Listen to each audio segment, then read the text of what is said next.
I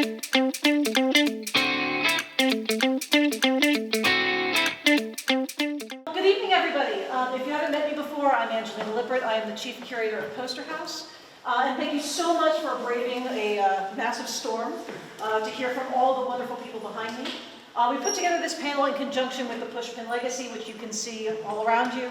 It's a show that celebrates the incredible achievement all of these designers made in contribution to the history of American graphic design. So I strongly recommend that you come back and see it sometime because it's a really wonderful show. And that show wouldn't exist if I didn't talk to people like the people behind me. I spent hours and hours, days and days, over 3 years talking to everybody involved with Pushpin that's still alive. And they are all brilliant and wonderful. So without further ado, we are going to be hearing from Phyllis Feder, Seymour Chwast, Myrna Davis, Paul Davis, and Jim McMullan, many of whom have work in this show that you can see. And Phyllis has prepared a bunch of wonderful questions to give you the inside scoop of what it was like at Pushpin at the time that they were there. But then we will also be taking a few, like 2 or 3, questions at the end. So if you have a burning question, please have it geared up. And without further ado, the luminaries of Pushpin. Thank you very much. It is a real honor for me to be here. And there's something I would like to share with you before we move along. Most important is the fact that we celebrate Seymour Chwast's 90th birthday recently.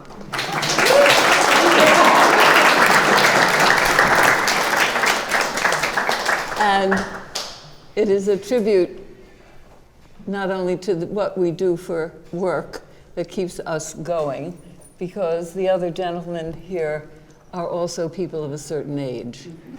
But since no one's asking about how old we all are, we're just all happy to be here.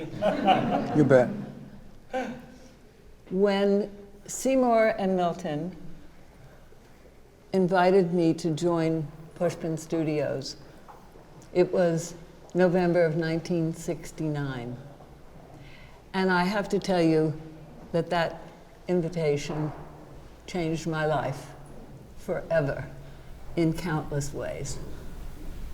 For one thing, it was remarkable to be at Pushpin Studios. The atmosphere there was very, very special, unlike any other place I had ever worked before or since.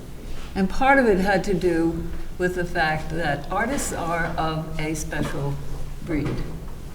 And their spirit, their mentality is reflected, of course, in the work that they do. And so Pushpin had, from early on, established itself as a place where really deep thinking people were working, sending out messages to the world, but also with an amazing amount of humor, frivolity.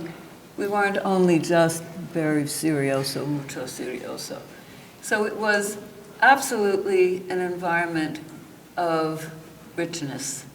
And it continues to be in the work that these gents who are here at the table with me, and some in the audience who were with Pushpin from the earliest days. One thing that I can tell you is that part of the legend of Pushpin for me was hearing about a person who worked there probably as a rep, and she had a rather daunting introduction because she would say, "This is Myrna Mushkin of Pushpin." And I always thought that that was quite something to go forward. And what a smart thing she did later on by marrying Paul Davis. So here we are. And good thinking. So I really feel that what I'd like for us all to be doing today is just sort of relaxing, not having too much structure, and just talking about how things were during the careers the various of us had at Pushpin. But I want to start with you, Myrna. So you preceded me at the studio by a few years. I started in November of 1960, so 9 years. But I wasn't, do I need to use this? Do I need to use this? All right. I was not a rep. I had lunch with Milton and Seymour because someone said, Pushpin is looking for someone just like you. I had been working at George Nelson, which I loved, and they wanted me to move to the showroom because I was working on Herman Miller publicity, and I didn't want to be in a showroom. And so I had lunch, and at the end of lunch, Milton and Seymour said, will you take the job? And I said, what is the job? And they said, well, that's one reason we need you. I said, can you do a job description? Can you give me a job? And they said, what's one reason we need you? We don't have anyone to write a job description. So I did a lot of everything that was not on the drawing board. I handled the Pushpin graphic. It was the monthly graphic, and I spent a lot of time writing to the 2,000 subscribers where their issues were. And finally I said, could you just change the name to the Pushpin graphic and it will say 6 issues whenever. But it's enough about me. I was looking at this quote on the wall of Seymour Chwast, and I wanted to answer one of the first questions. It says, as long as I take care of the client's needs, I can be as outrageous or as unexpected as I want. And I did occasionally substitute when the rep was busy. So I went to an agency where I had to introduce myself as Myrna Mushkin. I learned to say it so people didn't laugh, but anyway, I came back, I told Seymour exactly what the art director wanted, and the next morning he gave me the drawing to take back, and it was nothing like the art director had asked for. And I said to Seymour, but he wanted this, take it, let's see what he's made of, he said. So, that's Seymour. I lied. I think you should talk about starting the studio. Starting with the studio. Well, how far back do we go? It started with, actually, Ed Sorrell and I got together one evening because we wanted to do a promotion piece. We wanted to do freelance. We were just out of school, I guess. Right? You remember Ed? Ed is sitting anonymously in the audience. Yeah. You can say something. You're on your own. Well, whenever. So we got together and we started to do a thing in the form of a farmer's almanac, and we called it Pushpin, and that's how it began. And we got Reynolds Ruffins was in our group at the time, and the 3 of us started doing the Pushpin, the Pushpin almanac, and we got some work out of it, and it continued when Milton came back, and some other people who were classmates joined us and did some work for it. That was the very beginning. So it was a collaborative effort, certainly, doing the Pushpin Almanac. Yeah. I was in charge of doing all the mechanicals for every day of the month. For the August issue, you know, what happened on the 1st or the 5th or whatever. And we used to cut apart every line to do the mechanical. But we sort of split up the artwork and the design, and we did ads that helped to pay. You know, we were able to get free paper and sometimes free printing by doing ads in this little publication. So what were your recollections in terms of the people you worked with? I mean, to say favorites, I mean, that doesn't cover what we're talking about in terms of art and collaboration, but were there any specific times that you were especially excited about a collaboration or working with one or others in the studio? No, it was just very natural, you know. I worked a lot with Milton. The job came in and wasn't for any one of us especially. I'd sit down with Milton or somebody else in the studio and sketch out some ideas.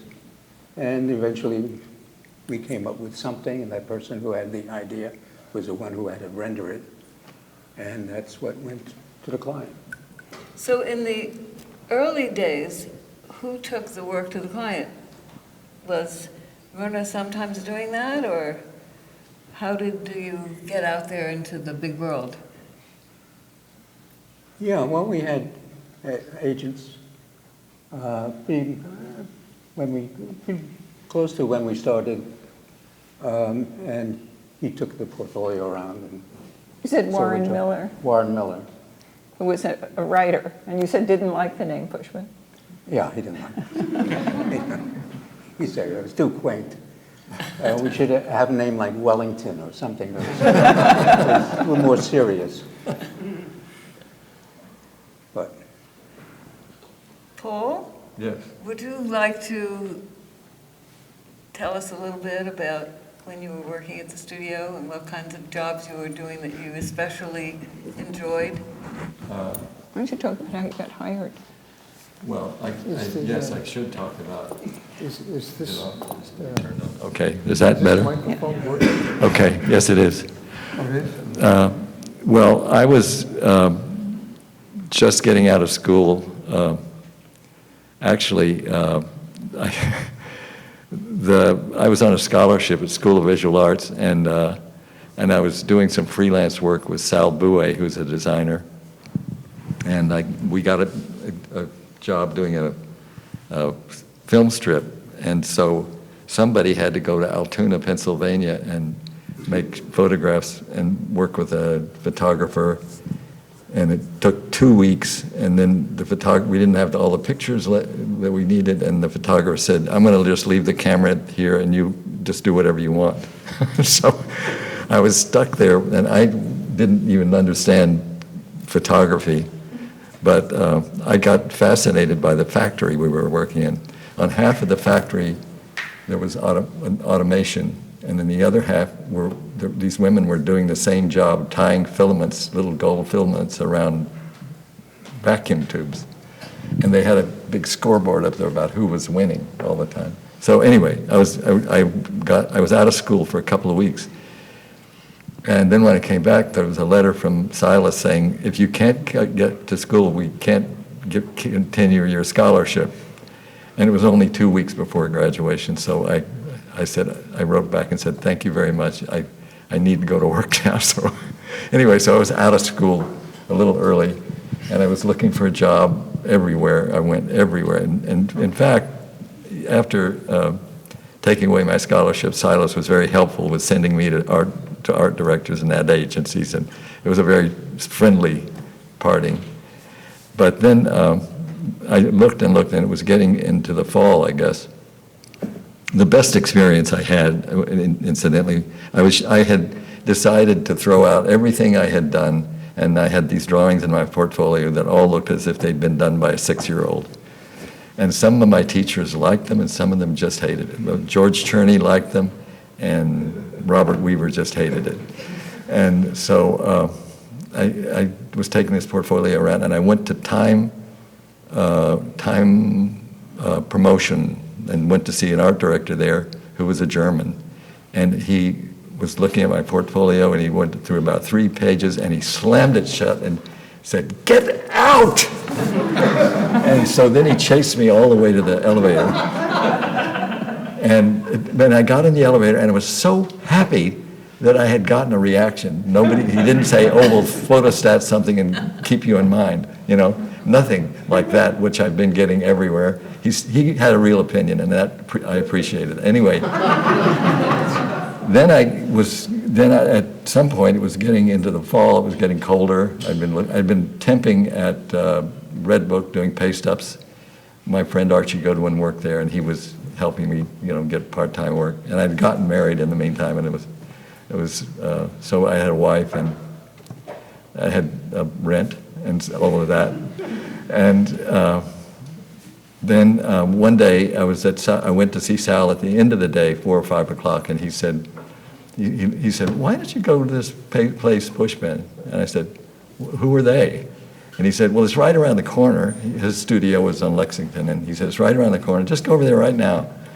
And I said, oh, okay, I'll try that. And I went over, and Jane Lander was there, and she started looking at my work, and then she asked Milton to come and look at it, and then Seymour came over, and they were all looking at my work.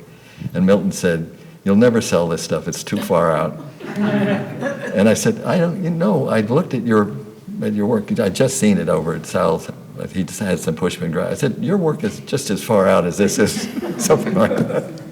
Anyway, it was inconclusive, and I went away, and then time went by, and Jane came to Red Book, and I was working in the pasting up, and she said, do you have any samples of your commercial that are printed of your commercial or paste ups or design or anything like that? And I said, sure I do.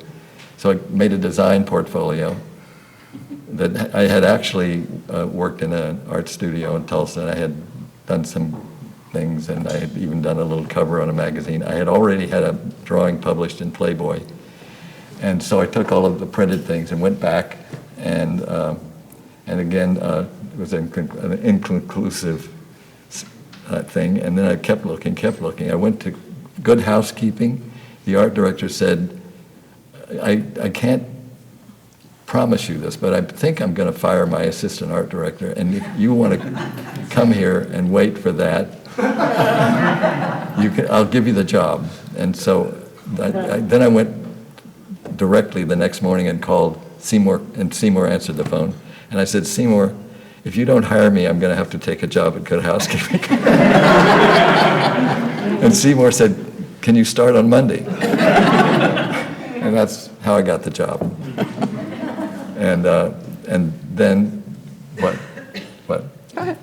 And then when I got there, it was total anxiety and not knowing what to do, and working as I couldn't. I was trying to help I was really an assistant, and I was trying to do the lettering on acetate, which I wasn't very good at. But we had a woman named Eloise Smith there, and she could just do it like it looked like printed type, and with a brush on acetate, amazing. But they gave me little things that I could do, and especially helpful was Reynold Ruffins. He understood what anxieties I was experiencing, and he really helped me a lot. And so then at one point, Reynold left the studio, and they asked me if they promoted me to being an illustrator. And that was only within a few months of starting, and I was just shocked. And that's how it became one of the people. Paul, the stylist that you're referring to, is that Silas Rhodes? Yes. Who was the School of Visual Arts? The head of school. He was the president and the owner of the School of Visual Arts. Yeah. Yes. Jim, Yes. everybody who ever goes to Lincoln Center and looks at all those marvelous, marvelous posters, here's the man who does them. Well, are you asking me how I got to Pushpin? Sure. Well, however you wish to tell us, All right, sure. well, I lived in a loft building at 27th and Lexington, and one of the floors there was a life drawing group, and Seymour was part of that life drawing group. So Seymour and I got to know each other. I don't know what night of the week it was, but once a week, and he got really tired of hearing me complaining about how all these art directors treated me so badly and didn't pay me on time. So he finally said, listen, why don't you come join Pushpin Studios? So that was the initial way that it happened, and of course I had to go and meet Milton, although as those of you who have read the Milton graphic, I met Milton because one weekend, I was doing a job and I absolutely had to have a photocopy of this illustration that I was doing. I forget why, but because I knew Seymour and I knew the number of Pushpin Studios, I called the studio, and instead of getting Seymour on the phone, Milton answered. And at first I was like, oh goodness, Milton, how do I deal with this? But then I went ahead and I said, well, thank you, Mr. Glazer, but I need a photocopy, and I was wondering if I could come over and have a photo, or get a photocopy.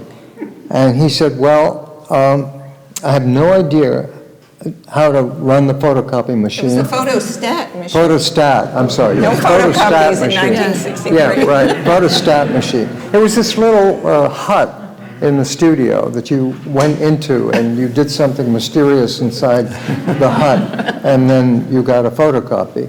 So so Milton said, okay, come on over, and so we went over and we really struggled together to get me my copy, and that was the first time I ever met Milton. And then a few weeks, I think it was maybe a few weeks later, this whole thing happened where Seymour had invited me, so I went over and I met Milton officially. There's a question on here, do you have a favorite memory of your time at Pushpin? And actually, one of my favorite memories is right at the beginning, because we arranged that I would start on a certain day, and so they did. Pushpin printed a postcard announcing the fact that I was joining Pushpin, and Milton, I think it was Milton, chose this totally uncommercial thing that I had done for myself, where I had painted a still life over a photograph of Brendan Behan, the Irish poet. And it was a very dark, murky, mysterious kind of image. But somehow, Milton thought maybe it would be amusing that he sent out into the world that this guy, Jim McMullan, is joining us, and this is his work. And I don't know whether he really thought that I was going to get work from doing this, but Milton may have been right, because strangely enough, there was an advertising agency that did drug advertising, and they got intrigued with this painting I'd done over a photograph. So they said, we have a series of drug for very depressed people. And we're going to send you photographs of very depressed people. And we want you to do little paintings on top of their portraits, showing all of the elements in their life that have driven them to this edge. So actually, I did get work from this weird little design that I'd done. But I was so intrigued that Milton, and maybe Seymour had something to do with it too, but I sort of remember Milton talking about this painting and the fact that he was going to use it on this postcard. So that was a terrific beginning to be at Pushpin, where they seem to believe in the weirdest aspect of my creativity. But of course, the truth comes out eventually, and I got working. I was working on projects, big projects that the studio was doing together, and Seymour or Milton would find something that I could do in the project. So that sort of kept me busy. And I had some other work. But there was a certain point, and I forget the name of the rep at the time, but he came back after a week of being out in the world showing our portfolios, and he announced to me and I think to Milton and Seymour, I can't get this guy any work at all. He is absolutely non-Pushpin-esque in his work. So it was a dark moment, and so I got on the phone, made a couple of phone calls, and went to see the art directors at magazines that I'd worked for previously, and after 3 days of running around the city talking to these art directors, I got myself $8,000 worth of work, which was a hell of a lot of money in those days. I hope What the year rep was didn't that? collect on What? that. I hope the rep didn't collect on that. No, but when was that? The rep What was year his do you favorite. think? Well, I mean, it was Salary. 19, Was it Stu Hyatt? The rep? yeah, I think it was Stu Yeah. Hyatt, yeah. But what year was that? 63. 63, was it? Yeah, something like that, 63, yeah.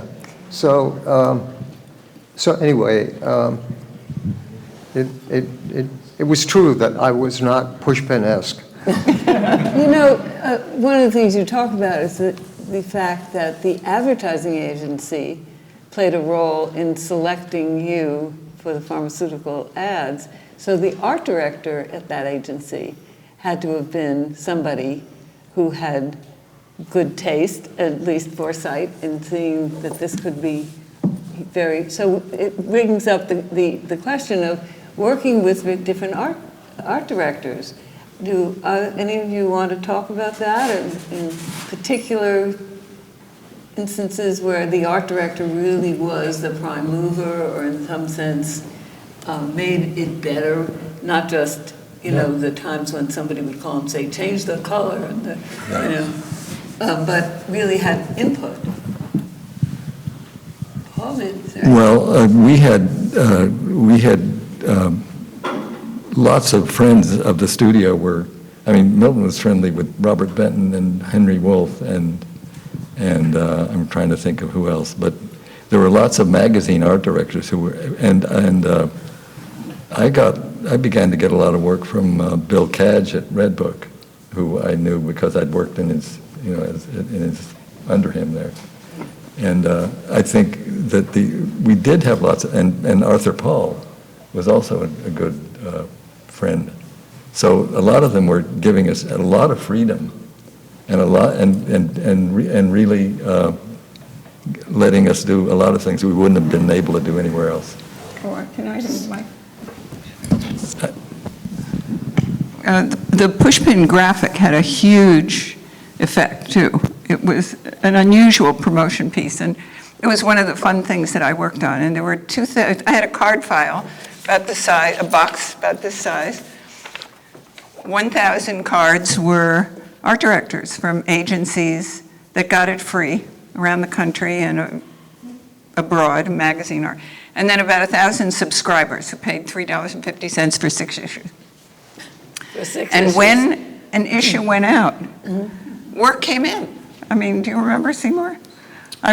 You know, there was, and not always to pushpin. I remember there were 2 issues that, one was green printed like a tapestry pattern on blue craft paper, and then you did a later one of yellow ink on pink, so it made a kind of orange. So it looked like a 3-color job when it was 1 color.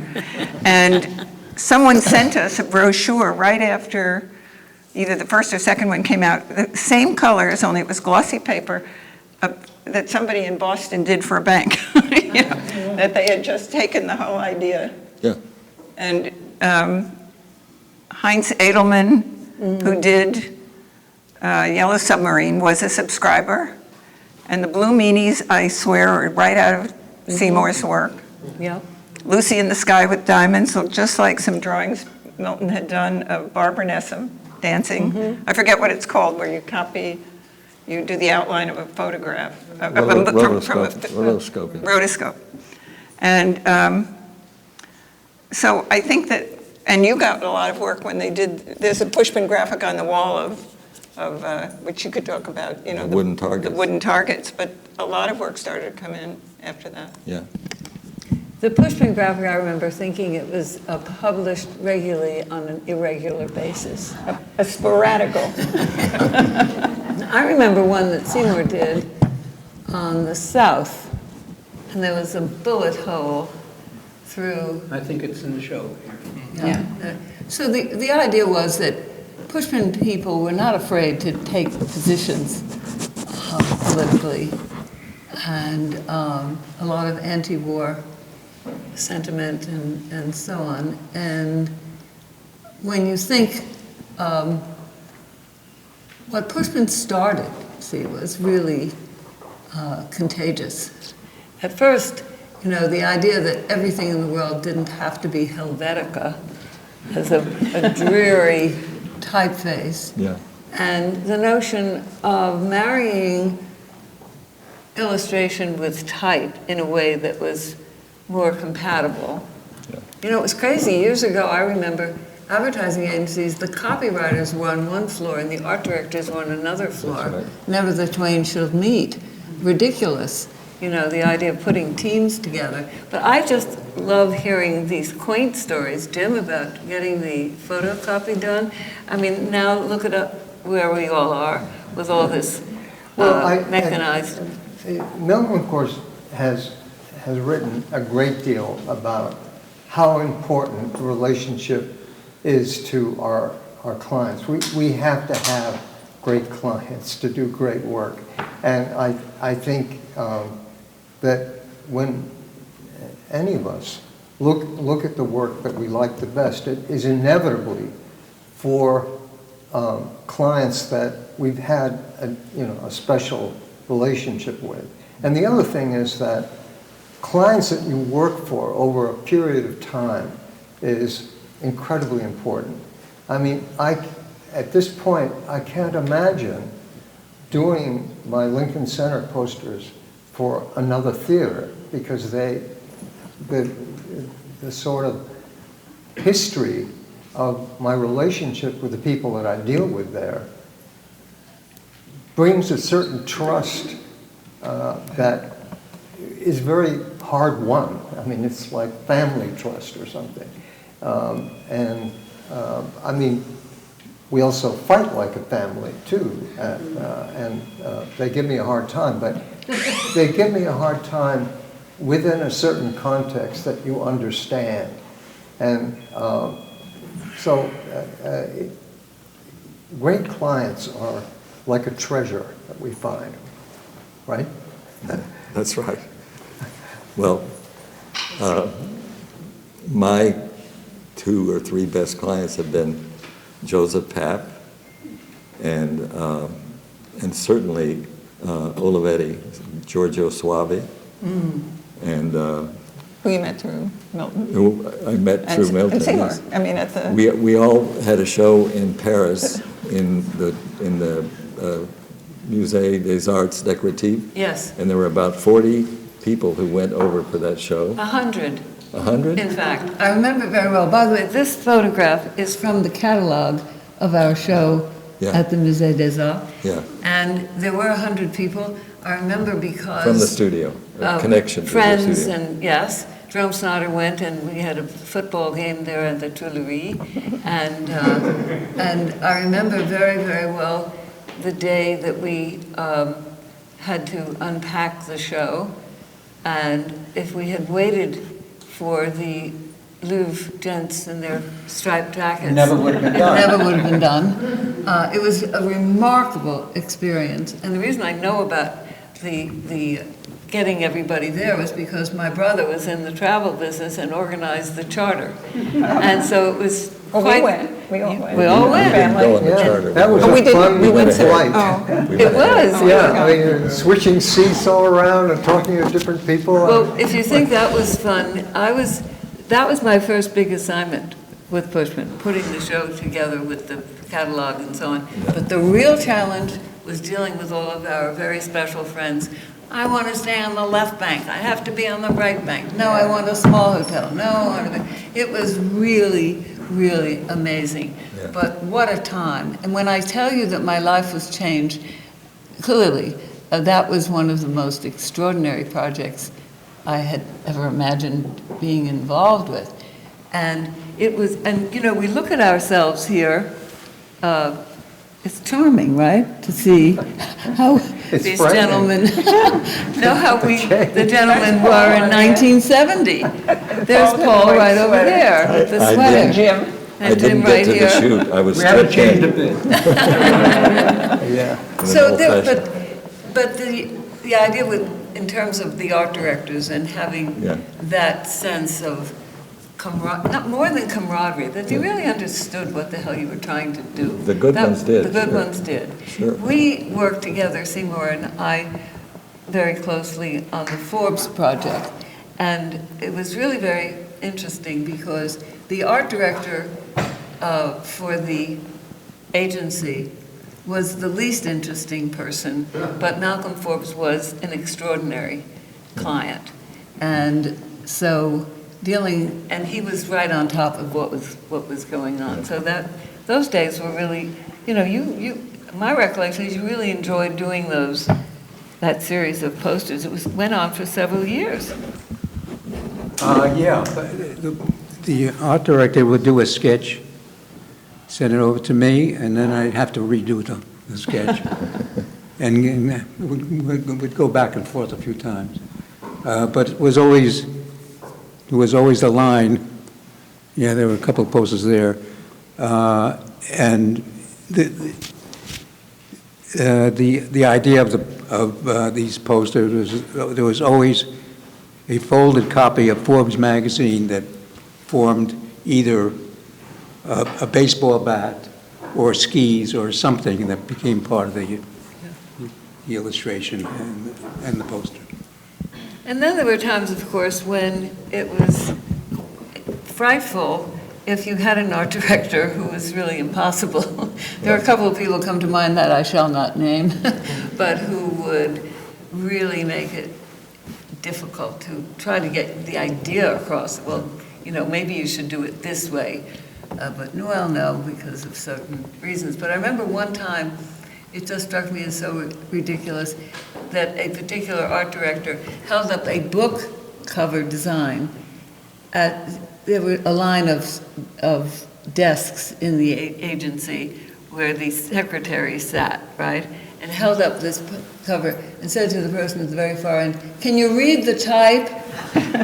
Well, what's that all about? Or make it red so it'll show up on the cover, rather in the bookstore. And those were the kinds of commercial things that we automatically disliked. I would like to say that we had a really good way of getting past that, and there was a song that would be sung every time. I was just going to mention that. that Milton would get out his banjo and he would play the song Rejection, Rejection, do it over again, Rejection, do it over again. And we'd all join in, and it was like a celebration, Yeah. because to be rejected was also a sign that you were like the German guy in the time, and you made your point that you made someone uncomfortable somewhere. So that was good. But I would like to go back to the technology for just a minute. When I first got there, we were still pasting old little tiny letters from old type books to make a word. We didn't have a typesetter and then a blessing of Morgan typesetters came along, and they could set the type, and they had hundreds of old typefaces, and our technology improved overnight. I mean, you can imagine how much time it would take to set up a type like, well, I mean, that Houdini had to be redrawn. That's not even old type, but The wood type. we had wood. We would cut out wood type and glue it to make words. By the way, I came upon a treasure trove of wood type in the barn up where I live, that I'm going to tell everybody, if you need any wood type, please call, because I've got about 100 different pieces. But, you know, the other thing is, I remember when Seymour was doing his illustrations using Celotac, that Yeah. marvelous color film, and there was a mountain of colored samples at Cleveland's table right next to you, who was with the X-Acto cutting out Cleveland was the Celotac cutter. And what's great about Celotac was that it was color film, and if I didn't like it, we can take it off and put something down. So I did that all the time, tell them, no, change it. Didn't you also do the separations, like different layers of color? That was before. Before that was- Celotac, yeah. It was when the colors were separated, Yeah. but full color work could be done with the Celotac. And I had a few people doing that work, and they were burnt out after 4 years. But I kept on doing Celotac until I discovered a computer. And although I was suspicious that the color wouldn't, I couldn't know what a real color would look like if I see it on the screen. But I got used to it. It's okay.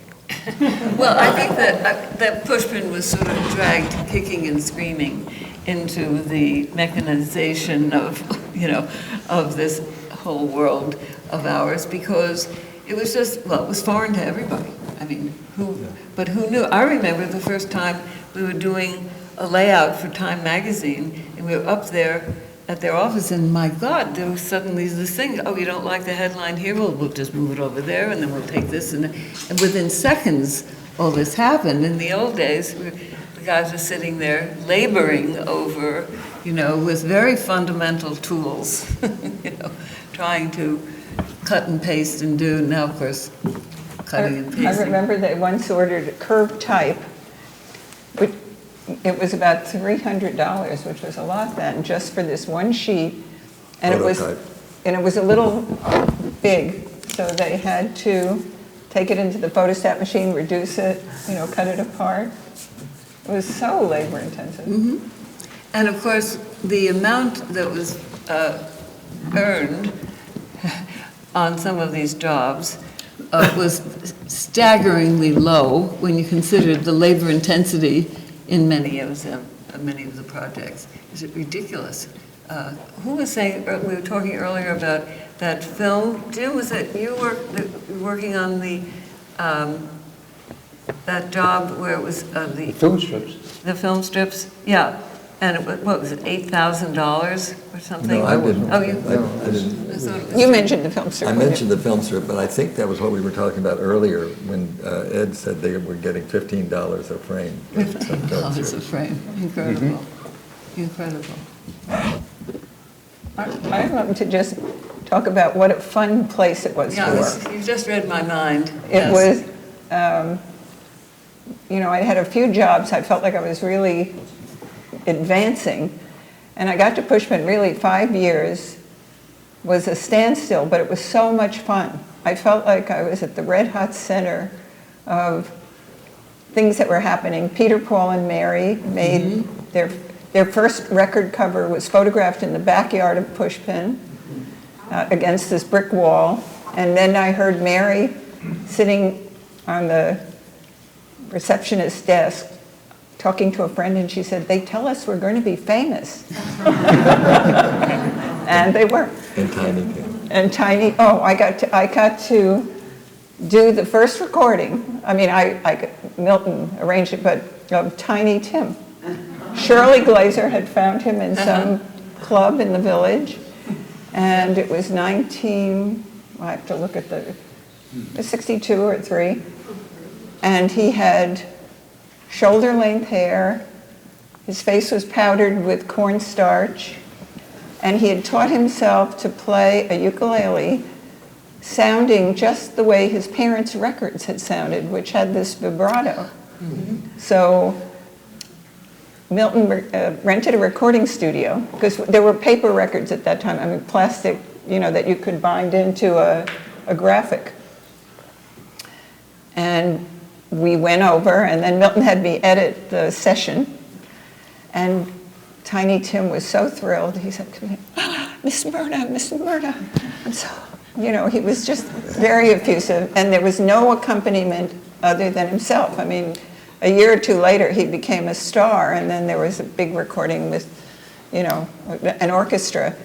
But And know, Milton had a record made for, No, that's what I said, for yeah. edition of the Pushpin The graphic. Pushpin graphic was square, and it had a blue paper record in it. That and anybody could play. That anyone could play. In the old kind of So, record player. and, Tiny Tim. you know, everybody would come, well, Seymour would come in at 6 in the morning. I don't know when he got there. Milton would always come in at 9, but there were bagels. They would have coffee and bagels. We'd talk about the latest movie or theater that somebody had gone to. It was very intense, and we'd all go to work. Sometimes the conversation would continue from the drawing boards.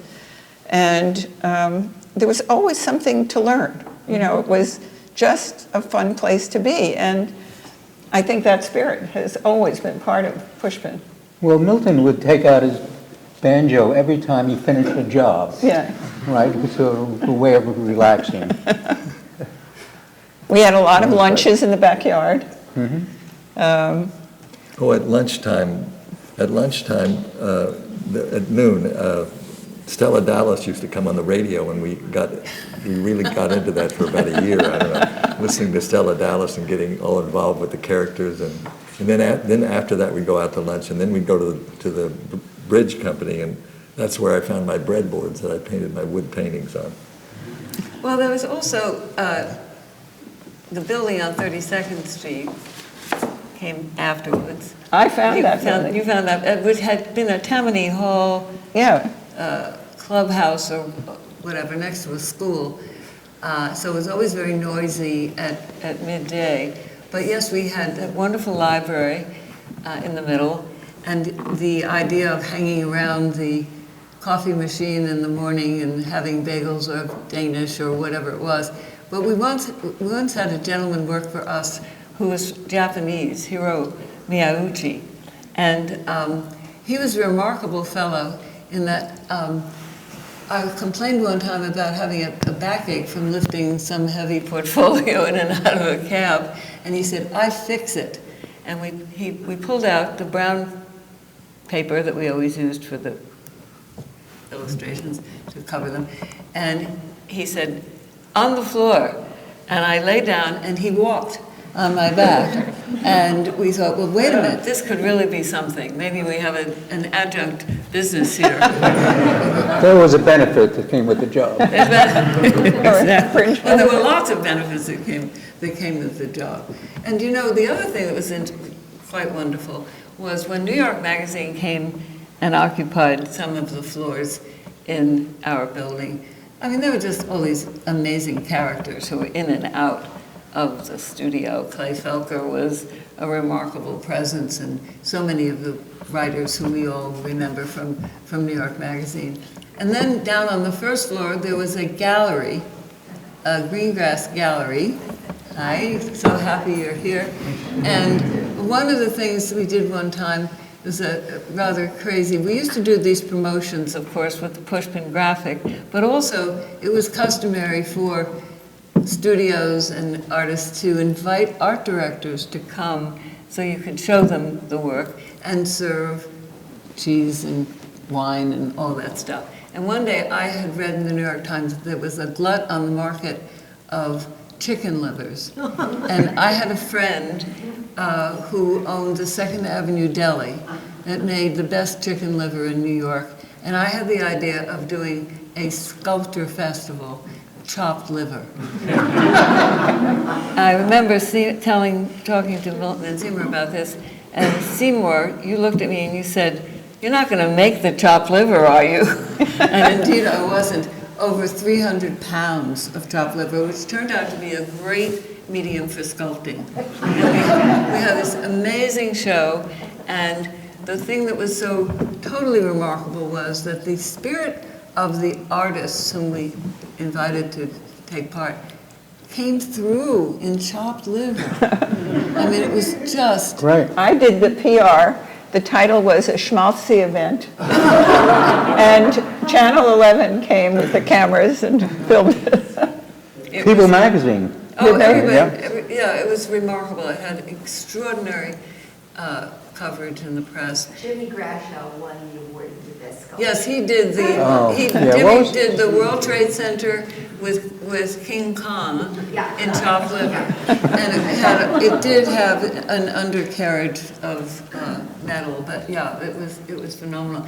And we served chopped liver, at the time as well, which just to round it out. But I remember going and buying 30 Airwick dispensers and put under the table so that after a day or two we wouldn't be. But school groups came to look at this. It was just really, and I wanted to do it again a few years after, but I felt it was more than a few years later, but I felt it was really obscene with so many people not having enough food to eat to somehow do that. But we did a lot of, we were not inhibited, shall I put it that way. And Food was important. and food a was big very part important. Of Pushpin. very. Didn't And you arrange for a banner across 32nd Street yes, from Pushpin to the, I don't know what, yes, I For my did, birthday? for your birthday. yeah, Yeah. right? Yeah, and it was interesting because the fellow who'd been involved with New York Magazine, George Hirsch, lived down the block and owned one of those townhouses and was able to make it possible for us to have the banner Banner going across 32nd Street. But there were, to this day, I am very close to people who were clients of ours and their children. Phyllis, maybe we should have questions. Yes, right, because Could you please speak about the almanac and also who came up with the name? Ed and I came up with the name. We knew that we wanted to do an almanac because the form of that seemed to be right because it was sort of simple and we could do little quaint drawings to go with it. And I don't know which one of us picked Pushpin as the name for it, but it seemed to go along with the quaintness of what we were doing. But the almanac, it went all over the world. Well, yeah, we had readers around the world, but they were directed to editors and art directors. We were looking for work. So it was basically, it was a promotion piece. as a promotion piece, it was just sent to those who might give us a job. Yes. I'm curious, you guys were talking about art directors earlier. Was there any kind of noticeable difference between creative clients like theaters and musicians versus corporate clients like mobile and Forbes? You've answered your own question. Yes. I don't know. I don't have any corporate clients, so. Well, it's interesting, we did work for mobile. Seymour did a lot of posters for Mobile Masterpiece Theater. Yes. And But that was creative because it was theater. yeah. mean, it wasn't- But it was also, television. and the corporate, yeah, it was Yes, it was television. television. But it wasn't like a public bank relations pusher. more than it was. No, we didn't have too many banks. But I would like to say that my Olivetti was a corporate client, and they had the most incredible philosophy of any corporation ever. And they sponsored artists, they encouraged, they chose artists, and they encouraged their work, and they got shows for them, and they paid for my exhibition in Japan, and they paid for my exhibition in the Beaubourg, and they were incredible. But then Dr. Suavi said, we can't do your show in Italy because the workers we can't do it in front of the workers. That looks like we're wasting our money. Well, they actually sponsored this Pushpin show that traveled from Paris to Milan. Yeah. No, they did everything. Yeah, they were remarkable. Yes, and they were wonderful. They were wonderful people, and they had a wonderful idea, and yet they didn't get into the digital world. They were making business machines, and they failed to make that jump. So then AT&T bought a big part of their company, and there it went. So But the family the family is The still family there. was committed to putting culture back into the Society. They felt corporations took a lot out of society and that they owed it to That put was it the back. Al-Haddad family, wasn't it? No, it was Olivetti. Al-Haddad was, That was the president he was Yeah, the but- president, but he was not, of the he family. was not of the family. No, the Olivetti family. And he left the company, and he is the man that got me a show in Japan. So he was a wonderful man. He decided he wanted to help artists, but then he really had to do a lot of other kinds of things to make a living after. Well, after the art directors there were poets, novelists, philosophers, and, their day job was giving assignments. So it was an unusual place. Yes, What year was that photograph taken and you went over to Paris? 1970. Oh. The photograph was made by Saul Mednick. Saul Mednick was the photographer. And unfortunately, Saul Mednick went to the Paris opening. He'd already had a brain aneurysm, and he collapsed in Paris and was in a hospital for several weeks and died there. So that was a sad moment for all of us. I remember the press clippings from that show in Paris.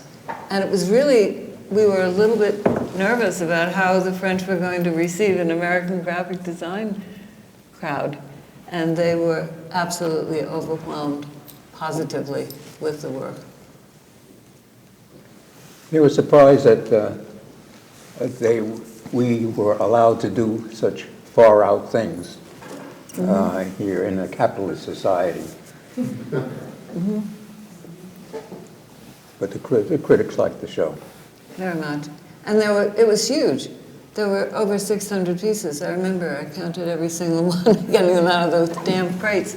And all of the customs and rigmarole. But it was absolutely a splendid time. And here we were, this group of Americans, mostly from New York. And everything about it was memorable, all these years later. And the catalog was superb and probably is a collector's item at this point. Yes. Well, there've been a couple of versions of books called Pushpin Style. It's a problem. At one point, Milton and I tried to define what that was, since the title was on books. And we couldn't. There was really no way to figure out there's no way to name what we were doing or why we were doing it. Yes. I wanted to ask, you had mentioned that many of the artists were from New York. In other words, I thought of the studio as kind of a New York studio at its beginning. But then so many of the artists came from elsewhere. Paul, you were from Oklahoma, right? Yes. And Jim, China? Yeah. So I'm curious if you could talk about sort of the New York roots, but how the studio kind of grew because of the influx of people from elsewhere. Seymour, do you want to? No, comment on that? Mildred, Ed, and I came from the Bronx. And Ed A very exotic time. and Reynolds from Queens. Where are the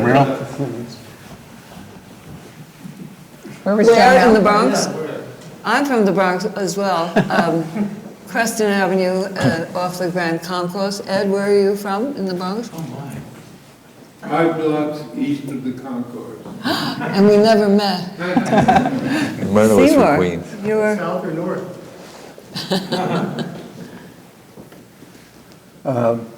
Yeah, we lived near the Bronx Zoo. It was great. What we also had in common was poverty. Milton, for example, once told me that he slept in the kitchen with his feet under the stove, under the oven. We had nothing really in common except we were all poor. And remember in the 1 year that I taught at SBA was that none of the kids did their homework, few of them had talent, and all of them came from great neck dentists.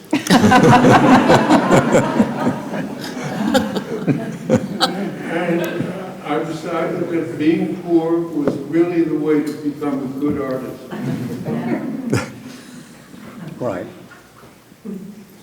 Well, I think that certainly the fact that all of the founders were New Yorkers gave a certain spirit, may I use the word chutzpah, to what was happening. In other words, that they had the nerve to go against the presiding rules of the Swiss and so forth, and bring typography and illustration together, and all the things that they did that hadn't been done before.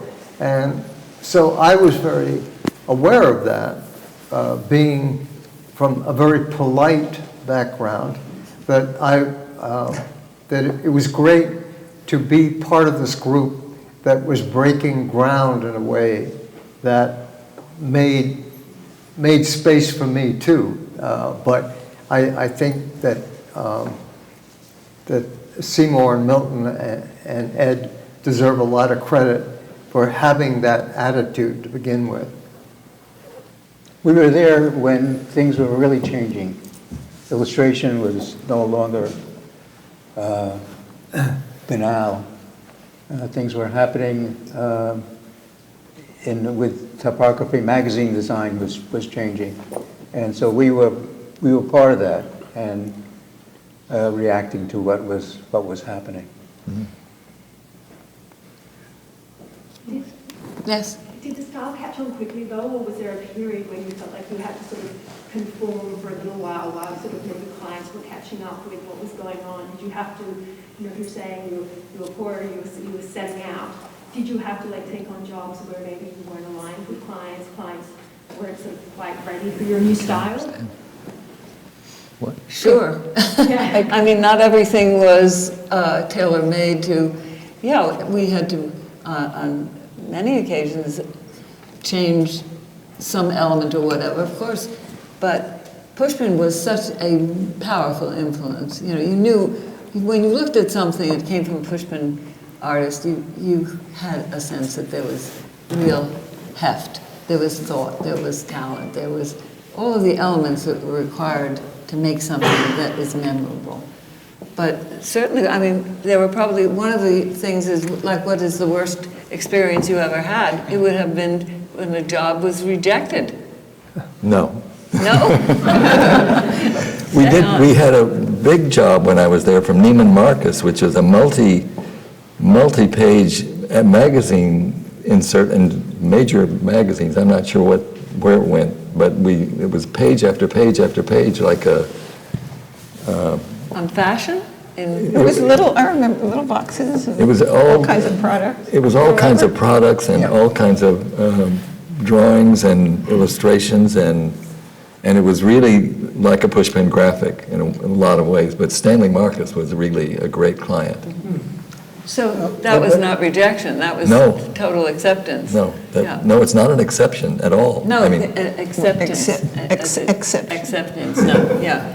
But, no, I was just thinking about what might have been an example of a rejection that would have made it, in some ways, memorable. as I said before, when things got rejected, I felt like there was a celebration. I mean, that there was so much of the attitude, we have to keep going on the way we're going, and we can't let this little thing, I mean, mostly the rejections I remember were very small. I mean, they weren't big. I don't remember anything really big collapsing. Well, sometimes the client wanted to ruin our ideas, wanted to ruin your, yes, they did.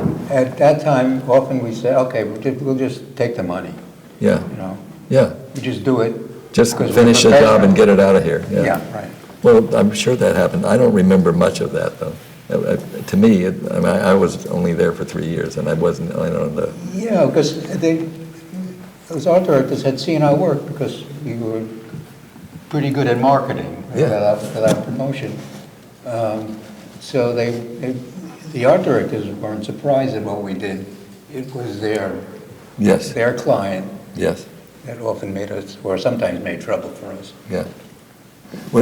I remember working a lot with Doyle Dane and Bill Bernbach and the art directors at Doyle Dane, and they were very welcoming. And Well, they were these- very special. That Yeah. was certainly, Doyle Dane Bernbach was an Yeah. amazing crowd. Yeah. Y&R, a lot of these people Y&R, were what? really, Young and Rubicam, Was, they had some really terrific people there. Yeah. And it was always wonderful to deal with certain agencies as Yes. opposed to others that were more square and maybe dealing Yeah. with clients that we weren't too excited about anyway. Oh, another thing was that the agencies all thought Pushpin was way downtown because they were on 31st Street. And all the agencies were between 42nd and 59th. And it was really going out of their comfort zone to come down to the studio. You had a question? Yeah, I'm wondering if you could share some of the creative process. I mean, did a brief come in from a client, and how did you all figure out, this is the best idea, who's going to do it, or basically what's behind the curtain, like the Wizard of Oz, like, in terms of coming up with ideas, and knowing that this is the idea that we want to present. Oh, for us to say this is the idea? Yeah. Well, Well, the creative process, yeah, most cases, they had somebody in mind to do it because of style and the kind of work that they like. If not, if they're just coming to Pushpin, then a few of us would sit down and work out some sketches, and the best man would win.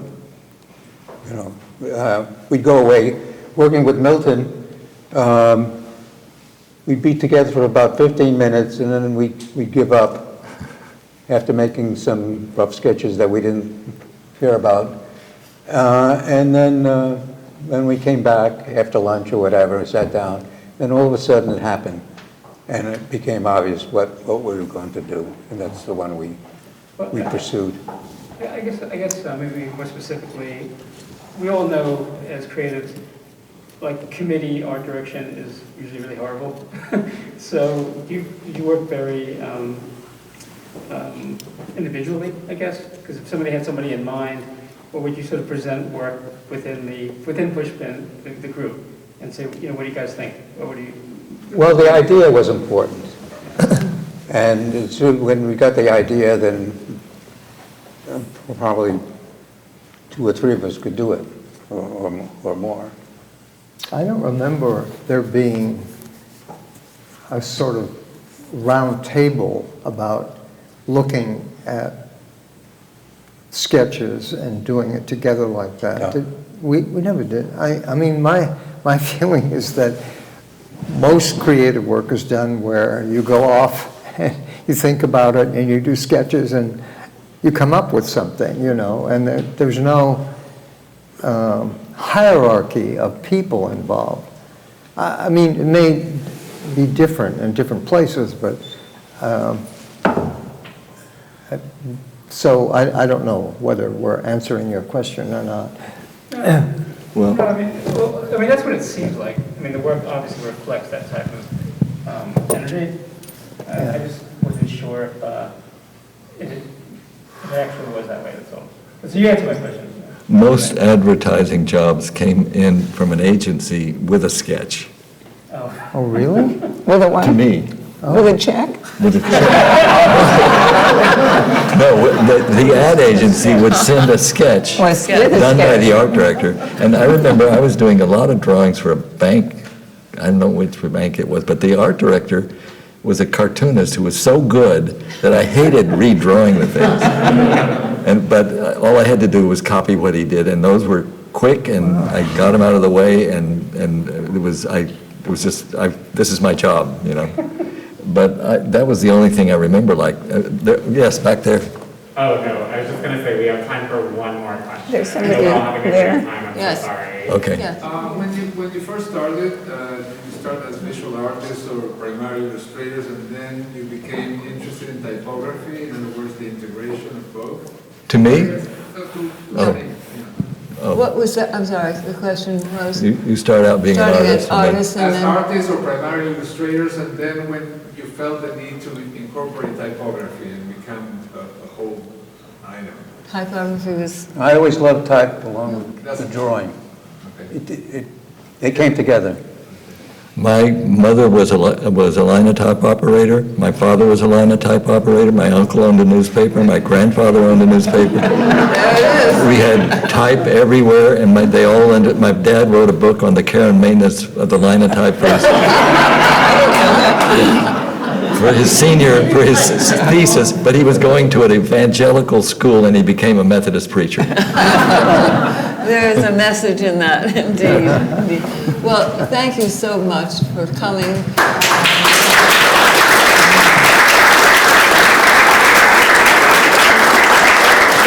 The great thing is that the spirit of Pushpin and the work of the artists who came through lives on and will for a very long time to come. And thanks to a place like this, with the marvelous books that you have available, we know that the message will go out there to many, many, many people. So thanks again.